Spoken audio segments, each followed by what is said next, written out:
مریم نواز کہتی ہے کہ میری تو ایک ہی خواہش تھی کہ عمران خان کو نشان عبرت بنانا چاہیے، جس میں وہ کہتی ہے میں بری طرح ناکام ہوئی اور خان صاحب بار بار جیتے۔ وہ کہتی ہے میں نے پورا اپنا زور لگایا، میں نے جو درمیانی راستہ بھی اپنایا، میں نے جرنیلوں کے ساتھ میٹنگ کی، جنرل عاصم منیر، فیصل نصیر،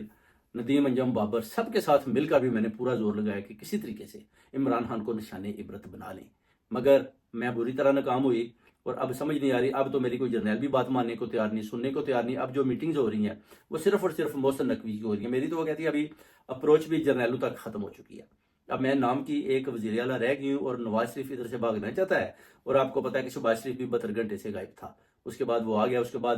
وہ کہتی ہے کچھ سمجھ نہیں آ رہی کہ یہ اپنا جو حکومت ہے کیسے چل رہی ہے، بس مجھے وہ ایسے رکھا ہوا ہے، بس آپ ادھر چلی جاؤ، ایک ٹک ٹاک بناؤ، بچوں کو دودھ پلا دو، یہ کر دو، اس طرح کے جو ٹک ٹاک والے شوز میرے حوالے کیے گئے ہیں، اسکولوں میں چلی جاؤ،